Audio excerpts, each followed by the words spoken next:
Assalamualaikum, salam sejahtera. Baik, video kita seterusnya ialah tajuk bab yang seterusnya, iaitu wang, bank dan dasar keuangan. Okey. So kita sudah belajar tentang dasar fiskal, yang mana dasar fiskal itu dilaksanakan oleh kerajaan, ya. Tetapi dasar yang kedua yang boleh dilaksanakan tetapi melalui bank pusat, ya. Melalui bank pusat, ya. Dasar ini dinamakan dasar keuangan. Okey, dasar ini dinamakan dasar keuangan. Jadi kita akan lihat, ya. Yang pertama berkaitan dengan wang. Okey, berkaitan dengan wang. Ya, kita selalu setiap hari, ya, kita mesti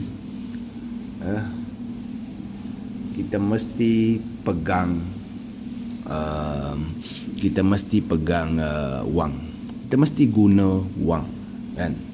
Tapi kita belum sedar bahawa betapa wang itu memainkan peranan yang penting dalam ekonomi.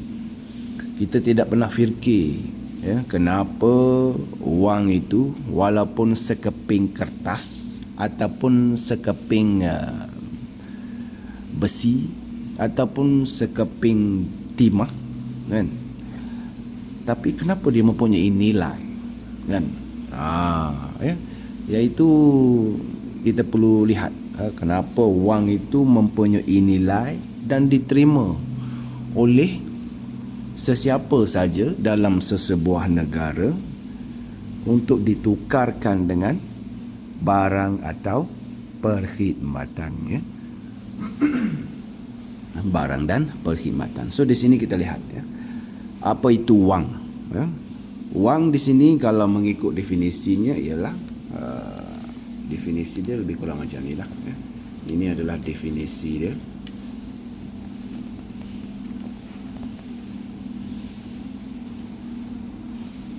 Iaitu sebarang benda yang diterima umum oleh masyarakat sebagai alat perantaraan pertukaran, ya. Alat perantaraan pertukaran untuk memperoleh barang dan perkhidmatan. So dua istilah yang dibolkan di sini merupakan keyword dalam kita mendefinisikan wang, ya, iaitu apa-apa saja barang, benda, ya, objek yang diterima umum sebagai alat perantaraan pertukaran. Diterima umum itu maksud dia ialah tiada orang yang menolak, ya, tiada kedai yang tolak ataupun tiada peniaga yang tolak objek ini untuk ditukarkan dengan barang dan perkhidmatan. Diterima umum. Masyarakat di sesebuah negara itu akan menerima, ya, bahawa objek ini boleh ditukarkan dengan barang dan perkhidmatan, ya. Okey. So sebenarnya jenis wang ini terdiri daripada dua kelompok utama, kan. Wang ini kita boleh pecahkan kepada dua kelompok utama, iaitu yang pertama jenis wang dan yang kedua ciri wang, ya. Ciri wang, ciri dan jenis berbeza, ya. Minta jangan keliru lah.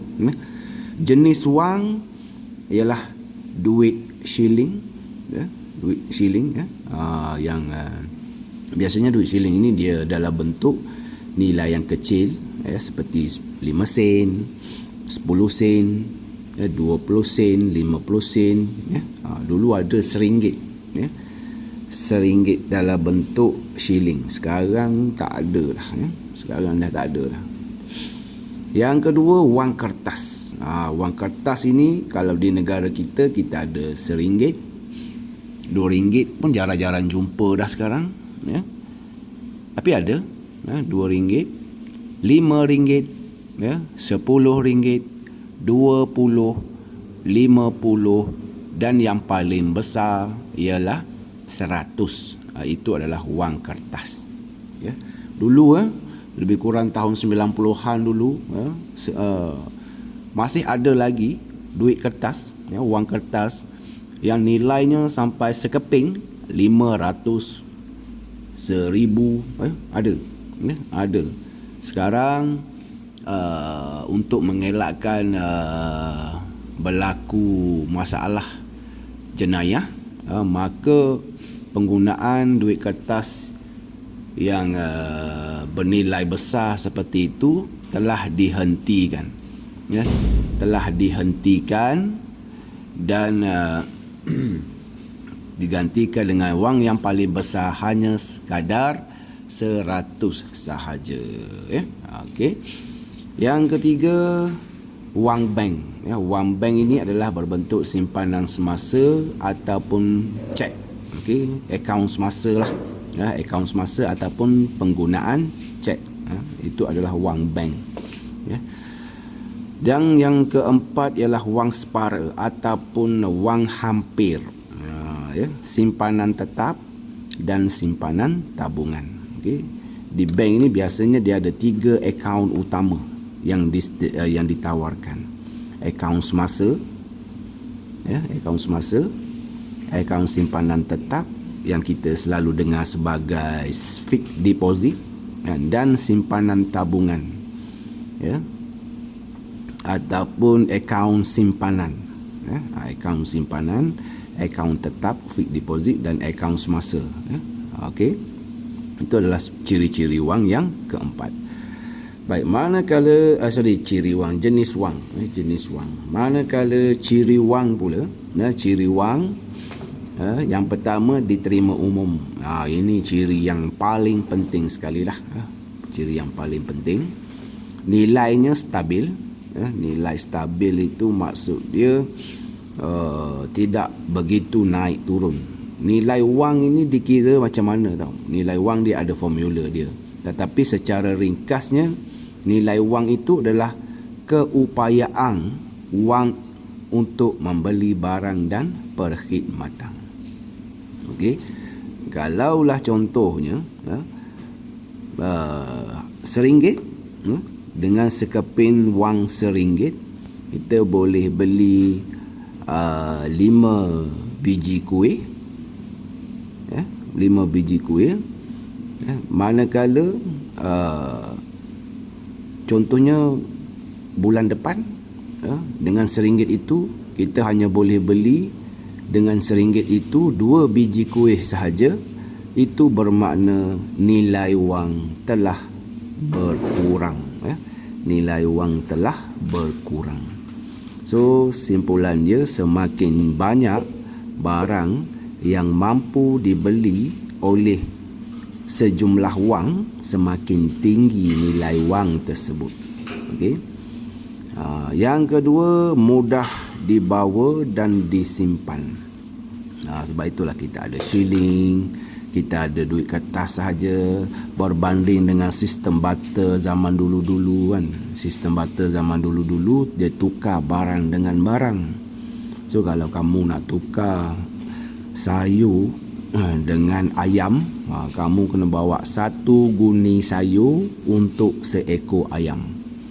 So awak kena bawa ke penternak ayam seguni sayur untuk dapatkan seekor ayam. Itu dalam sistem barter. Tapi dengan adanya wang, kamu hanya pergi bawa duit sahaja kepada penternak ayam, kan? Dan boleh terus tukar wang tersebut dengan seekor ayam. Itu contohlah, ya. Okey. Baik. Mudah dibawa dan mudah disimpan lah. Okey. Yang keempat, mempunyai penawaran terhad. Penawaran terhad itu maksudnya dia tidak bersepah di mana-mana lah. Sesuatu yang bernilai perlulah terhad. Perlulah terhad. Penawaran, siapa yang melakukan penawaran wang ini? Sudah pastilah bank pusat. Bank pusat yang mencetak wang. Okey. Bank pusat yang mencetak wang, dan bank pusat akan memastikan wang yang ada dalam ekonomi itu tidak terlebih, tidak terlebih banyak ataupun tidak begitu kurang, supaya tidak berlakunya inflasi dan deflasi. Okey, so penawaran wang perlulah terhad supaya kita nak jaga dia punya nilai dia. Okey, yang terakhir ciri wang ialah boleh dibahagikan kepada unit yang kecil. Kita ada 5 sen, 10 sen, 20 sen dan sebagainya. Sebab apa? Itu memudahkan urus niaga berlaku. Kalau contoh sayur dengan ayam tadi kan, kalau ada baki, macam mana kita nak bagi baki kan? Jadi masalah yang timbul dalam sistem barter. Dengan adanya wang, kita boleh selesaikan masalah-masalah yang wujud dalam sistem barter. Okey, seterusnya adalah fungsi wang. Fungsi wang. Cuba kita lihat di sini ya. Yang pertama, fungsi jenis ciri. Semua ini berbeza. Kamu perlu kenal pasti perbezaan 3 perkara yang berkaitan dengan wang ini. Yang pertama, fungsi wang ialah alat perantaraan pertukaran. Alat perantaraan pertukaran. Huraian dia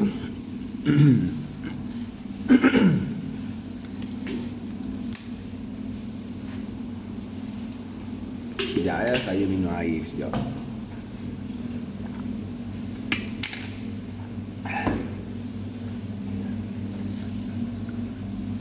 Okey, sebagai alat perantaraan pertukaran, wang digunakan untuk membeli barang dan perkhidmatan. Wang digunakan untuk membeli barang dan perkhidmatan. Wang dapat mengatasi masalah kehendak serentak.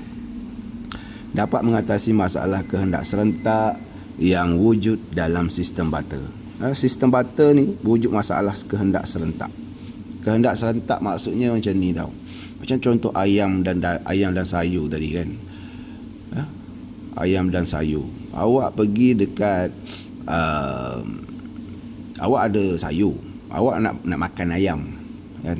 Tapi awak pergi dekat penternak ayam, awak nak tukarkan ayam dengan sayur tadi. Tapi kalaulah penternak ayam itu dia tak mau sayur. Dia hari itu dia nak makan benda lain, bukan sayur lah. Dia nak makan buah-buahan misalnya.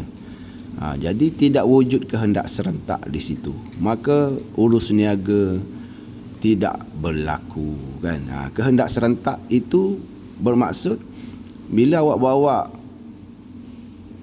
sayur untuk ditukarkan dengan ayam, penternak ayam pun pada waktu itu dia mencari sayur juga. Itu wujud kehendak serentak. Tapi kebanyakannya tidak wujud kehendak serentak tu kan. Bila sampai je dekat penternak ayam tadi, hari ini saya mau makan buah, saya tak makan sayur hari ini. So tidak berlaku kehendak serentak, maka urus niaga akan lebih sukar kan. Itu selalu wujud dalam sistem barter. Tetapi dengan adanya wang yang sifatnya diterima umum, awak bagi saja kepada peternak ayam itu wang, awak terus boleh dapatkan ayam. Kenapa? Peternak ayam itu akan terima wang. Okey, peternak ayam itu akan terima wang kerana wang itu bersifat diterima umum, dan peternak ayam itu boleh gunakan wang itu untuk pergi cari ataupun pergi beli buah-buahan yang dia maksudkan tadi kan. Itu maksud kehendak serentak. Perlu berlaku kehendak serentak dalam sistem barter, tapi susah nak jumpa. Okey, baik. Yang kedua, alat pengukur nilai. Fungsi wang ialah alat pengukur nilai. Itu fungsi wang yang kedua, alat pengukur nilai. Okey, pengukur nilai ni berdasarkan huraian di sini, wang digunakan untuk mengukur nilai barang dan perkhidmatan melalui sistem harga. dan menyelesaikan masalah penentuan harga relatif dalam sistem barter. Okey, maksudnya di sini ialah wang digunakan untuk mengukur nilai barang. Okey, sekarang kita pergi kedai, ya, semua barang dinyatakan dalam sebutan wang. Dan contohnya roti, ya, harga dia RM4. Nah, kan, itu nilai roti. Dia tak nyatakan nilai roti, berapa harga roti? Harga roti ialah setengah kilo ayam. Dia tak nyatakan macam tu.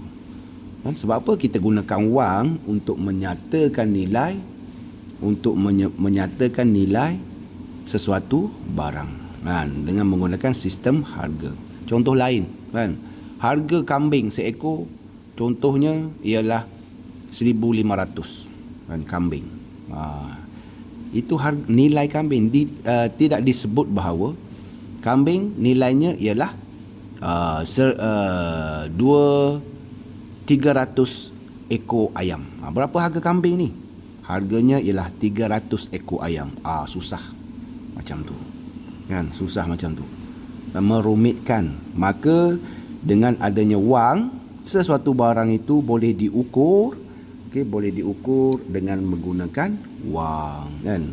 1,500. Awak pun boleh menilai sendiri, mahal atau murah, kan? Mahal atau murah dengan berdasarkan harga yang dinyatakan. Okey, baik. Seterusnya ialah fungsi wang ialah alat penyimpan nilai. Okey, alat penyimpan nilai.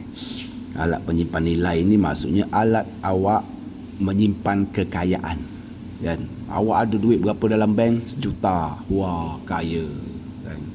Tapi kalau zaman sistem barter, awak ada kekayaan berapa? 3,000 ekor unta, kan? Itu lain. Kaya juga, tapi dinyatakan dalam bentuk unta tadi contoh. Kalau unta tu mati, kan? So owner unta tu dia tak boleh kawal kekayaan dia, kan? So alat penyimpan nilai, wang digunakan sebagai alat penyimpan kekayaan dan harta, disimpan dalam institusi kewangan untuk kegunaan masa depan, ya. Itu adalah fungsi wang yang ketiga, menyimpan nilai. Oleh kerana wang ni nilainya stabil, kan? Nilai stabil, maka kita boleh simpan kekayaan kita dalam bentuk wang, ya, dalam bentuk wang. Tapi walaupun stabil, ada naik turun juga, ya, ada naik turun juga. Dulu kita selalu dengar bahawa cikgu-cikgu kita dicakap, saya dulu bawa pergi sekolah bawa RM1 saja, sudah kenyang, kan? Kenyang, dapat nasi, dapat air, kuih sebiji dengan RM1, kan? Tapi sekarang awak bawa datang sekolah bawa RM5, kan? Kenyang, tapi dapat nasi je, kan? Dan air, kuih-kuih dah tak boleh makan dah, kan? Maksudnya nilai wang tu sebenarnya tidaklah stabil sepanjang dalam tempoh masa yang panjang, tapi dalam tempoh masa yang singkat nilainya boleh dikatakan stabil untuk menyimpan kekayaan untuk sementara waktu, kan? Okey, jadi wang ini digunakan sebagai alat penyimpan nilai. Awak simpanlah, awak ada banyak sayur, kan? Katakan awak ada banyak strawberry 2-3 hari dah rosak, kan? So kalau awak simpan kekayaan awak dalam bentuk strawberry, lama-lama awak akan hilang kekayaan tersebut. Sebab apa? Sebab strawberry itu dia barang yang mudah rosak. Tapi oleh kerana ciri wang yang bersifat tahan lama, yang bersifat tahan lama, tak ada dekat sini tahan lama, mempunyai penawaran terhad melalui bawah terima nilai stabil. Ada sebenarnya ciri wang, tahan lama, tapi tahan lama ini tak ada dekat sini. Sebenarnya wang itu sebenarnya bersifat tahan lama.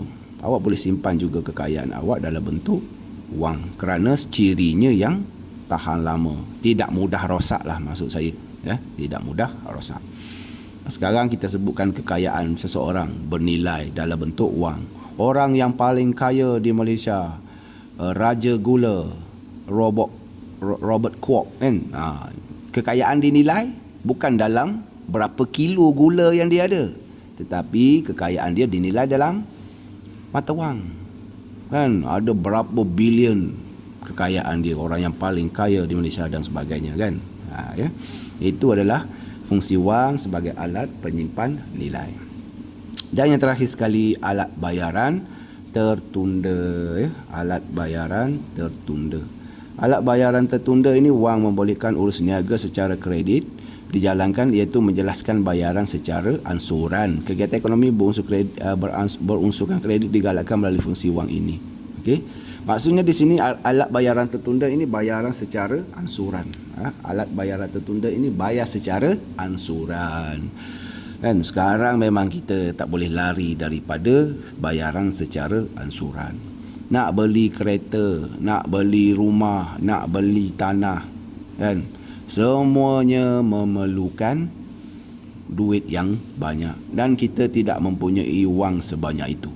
Harga rumah 300,000, 400,000. Kita tidak mempunyai cash tunai sebanyak itu. So kita perlu pinjam daripada bank dan bayar semula kepada bank dalam bentuk sikit-sikit, iaitu secara ansuran. Berapa sebulan kan? 3,000 sebulan, 2,000 sebulan atau sebagainya kan. So bank akan kenakan interest. Mengapa bank kenakan interest? Itu kita akan bincangkan nanti. Kenapa bank mengenakan interest terhadap satu-satu pinjaman, ya. Okey, secara kredit. Sekarang awak nak beli telefon mahal, iPhone 13 akan datang contoh, kan. Harga 7,000, kan. Awak kan rasa seronok. Kamu kan rasa seronok bila ada iPhone dan sebagainya, kan. Contoh, kan. So awak sekarang banyak sistem yang menggunakan sistem bayaran ansuran, easy payment, kan. Bulan-bulan bayar 200, 300 bulan, kan, selama 3 tahun, kan. Contohlah. Dan itu adalah alat bayaran tertunda. Kita bayar secara ansuran. Sifat wang yang nilai stabil, mudah dibawa, tahan lama, itu membolehkan sifat wang yang tahan lama itu sebenarnya. Okey, sifat wang yang tahan lama itu yang membolehkan urus niaga secara kredit boleh dijalankan. Itu punca dia. Itu sebab dia kenapa urus niaga secara kredit boleh dijalankan bila adanya wang, kerana sifat wang itu yang tahan lama. Berbanding dengan strawberry awak tadi, kan. Awak nak bayar kereta awak dengan strawberry. Bulan ni kita tuai strawberry. So bulan ni boleh bayar kereta dengan strawberry. Tapi ada lebih strawberry bulan ni. Boleh kita gunakan untuk bayar installment ansuran bulan depan pula. Tak boleh. Strawberry akan rosak. Nampak tak? Susah untuk kita melaksanakan urus niaga secara kredit jika wang tidak mempunyai sifat ataupun ciri tahan lama, kan. Ya. So sebenarnya wang ini telah memudahkan, ya. Telah memudahkan urus niaga berlaku. Dalam sistem barter, sistem urus niaga secara ansuran ataupun kredit ini, secara hutang ini sukar untuk dilakukan kerana sifat barang yang digunakan mudah rosak, sukar untuk menentukan nilai, kan. Zaman dulu, kan, nak beli seekor lembu, lepas tu kita nak bayar secara ansuran 10 ekor ayam sebulan. Boleh ke? Ayam itu pula berat dia lain-lain. Bulan ini ayam itu berat dia 100 ekor ayam, kan, 10 ekor ayam tadi, yang ini berat 3 kilo, 2 kilo, kan. Nampak tak? Berlaku ketidakseragaman lah, berlaku ketidakseragaman dalam menentukan nilai barang. Okey, so ini menyusahkan. Tidak boleh melaksanakan urus niaga secara kredit. Tetapi kalau kita berjanji dengan pemilik lembu itu, dengan adanya wang, saya nak bayar secara ansuran. Okey, harga lembu itu adalah 1,200. Saya nak bayar dengan nilai 100 sebulan selama setahun. Okey, tak ada masalah. Kalau diterima oleh pemilik lembu itu, urus niaga boleh berlaku. Kan awak ambil jajan lembu, bayar ansuran sebulan 100, sebulan 100.